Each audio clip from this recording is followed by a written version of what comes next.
Hello, my geeky guys and gals. Chris here to show you guys a quick haul that I've gotten over the last, what's it been, month or so or whatever, as I usually do.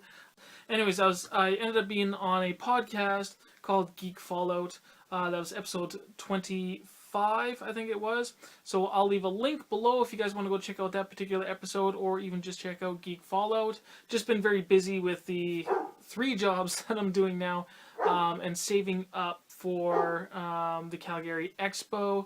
We got a few things we want to do, not too much. Our attendance is going to be limited more than it has been in the past.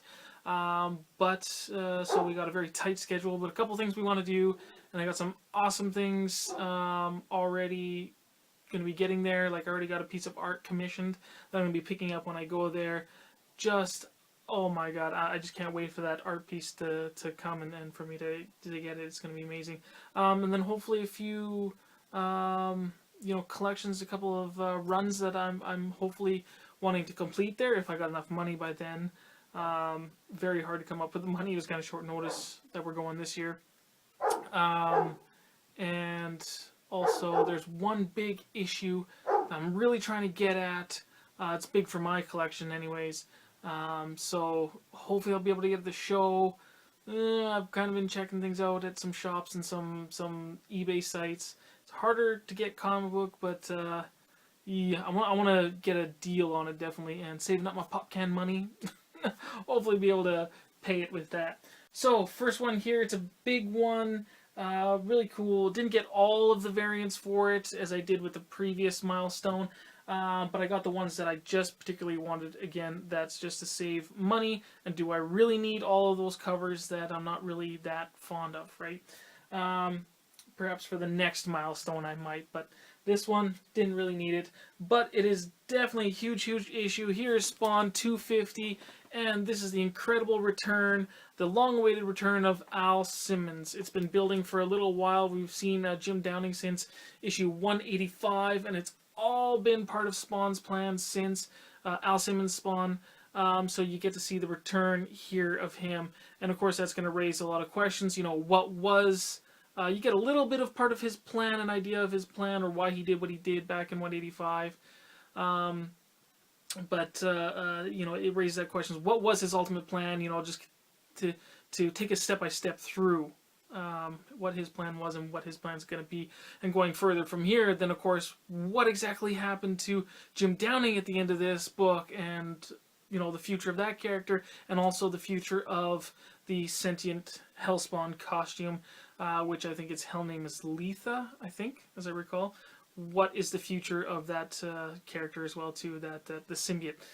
Really interesting, really cool, and I hope this brings a lot of people back into Spawn. It's not been talked about, I don't think, much on this community, or reviewed, or anything like that. So hopefully getting back to the Al Simmons roots, just going to bring people back to it, give it some, a good kick of energy into the book, and hopefully people like it. So got that one. That is the Capallo and McFarlane variant. I think McFarlane just did the inks on that one, of course. I did not particularly like the regular Todd McFarlane cover. Didn't really, just didn't give that pop to it. Didn't like it. But Capallo, amazing. He was one of the longest running artists on Spawn, and of course the awesome artist who's been doing Batman at DC. Got the one Scotty Young variant. Not the best variant, I don't think, that I've ever seen from Scotty Young, but it was very cool. And he's, of course, mostly doing Marvel covers. So I thought this was a great opportunity to get one of his Scotty Young covers that's, on a different book. And it's just kind of cute with, 250th issue, birthday cake there, and Cyan giving it to Spawn. I think that's really cool, and you would assume probably then that this Spawn would be the Al Simmons Spawn, since it's Cyan and the Spawn, right? So that's kind of cool. It's kind of a nice cover, but not the best one I've seen. And then I picked up one of the other variants that I thought was really cool. And like I say, these 3 covers I liked the best, and I think there were 6 or 7, something like that. And a few of the black and whites. But I only picked up one of the black and white variants. I thought this was really beautiful. Really can't even remember the artist's name, sorry. But there was a color variant of this one as well, but I thought it more fitting to get the black and white. I think just black and white with this just looked more appealing to me. But really cool. It kind of looks like a canvasy kind of look to it. Just really nice. I love the look of this artwork. So there you go. Like I say, they were all pretty good. The colored one was pretty good too, but I chose that one. So this one, of course, I'm just gonna show it. Right. Am I darn right? Amazing. And for the first time in the series, a wraparound cover. That was pretty cool.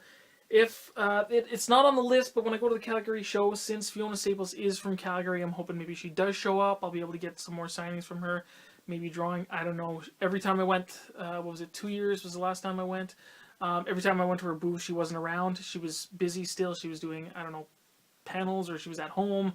I don't know what she was doing, but she just was not ever at her booth every time I went around. So, and I don't think she was mentioned on the guest list that year as well. So, hopefully she'll just show up and I'll be able to get some signings or something. But okay, there's that. One of the new series here. I hope everybody's liking this one too, because I really like going back to this. This is issue number 3 of Hellboy in the BPRD. Just amazing going back to his first missions when he first came around, or first started missions in BPRD. So this is 1952. Great artwork, great story. And of course, since Hellboy is supposed to be dead now, and we had those Hellboy in Hell issues, and I've just saving money, and I'm so far behind. I'm far out of the BPRD right now. So following the current storyline in that, I just can't. So it's nice just to get this kind of story, Hellboy, of course I love, and story from the BPRD that's just not within the regular continuity of what's going on right now, because I'm so far out of that, right? I don't know if I'll ever catch up. It's going to take a lot of money, I think, for me to catch up at this moment. Okay, so this one, part 5 of the Amazing Spider-Man, or part 5. Spartscheichforschna, which is Smash Mushna, okay. Mempame, as Mercenot there says.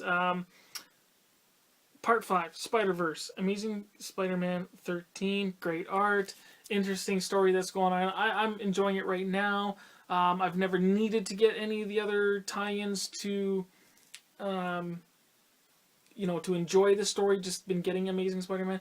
But if you're like me and doing that, you're probably kicking yourself in the butt a little bit right now, only for the fact because of the speculation anyways. But the Spider-Verse 2 first printing, is just shot up in price, so if I had at least gotten that, I'd be able to get some more value to my collection, or be able to flip it or something.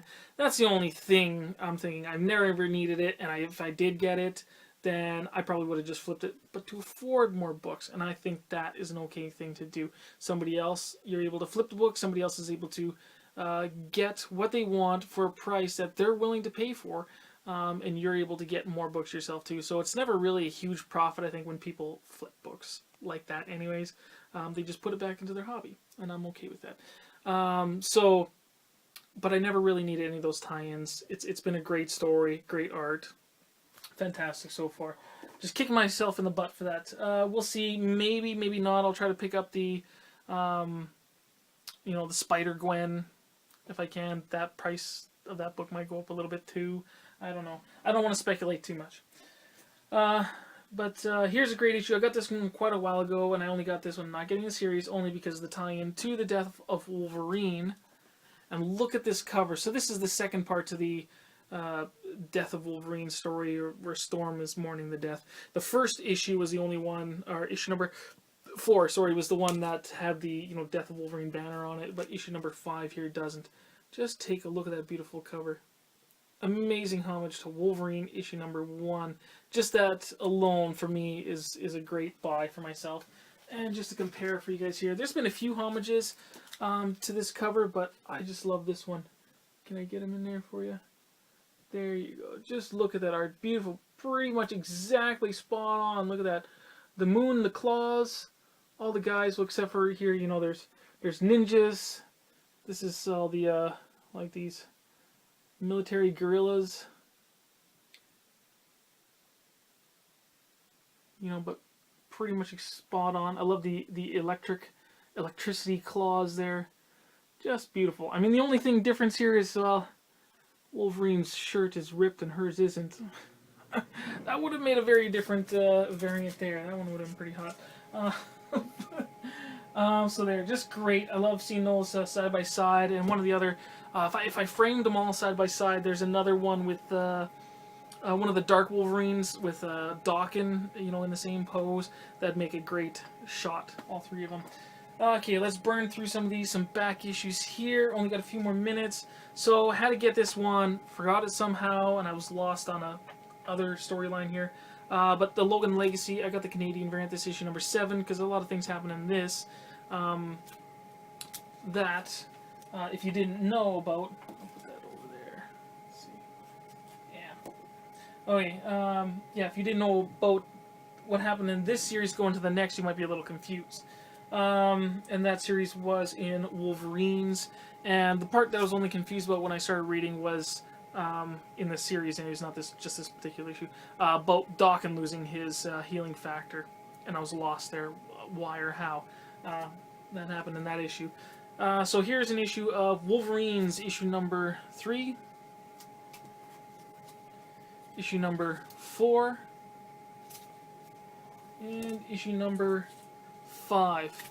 And what it's all about so far in this series, just all together, is about Wolverine, or they were trying to, all the characters try to get back Wolverine's body, and Mr. Sinister ends up stealing it, tries to do experiments on it, and supposedly try to bring the body back to life. Now, I don't think that's going to happen for a very, very long time. Of course, the group, the Weapon X program group, of course, is just trying to get his body back too, so that they will be able to do some experimenting of their own, I guess, and help heal themselves from like that genetic expiration date that they have into themselves. And, they're getting these characters, Sabretooth, X-23, and so on, to help them. Good series so far, and it's okay. It's okay. Very interested, of course, what's going to happen to Wolverine's body. That's the biggest thing. Okay, a couple of quick back issues here, you guys. Issue number 6 of the Punisher War Journal. You can guess why I got it. I got the little mini graphic novel that collects the 2 issues where, there's this crossover with Punisher and Wolverine. But I definitely wanted to get the singles, and they're incredibly cheap, so had to get that. So issue number 6, and here's a great cover. Issue number 7.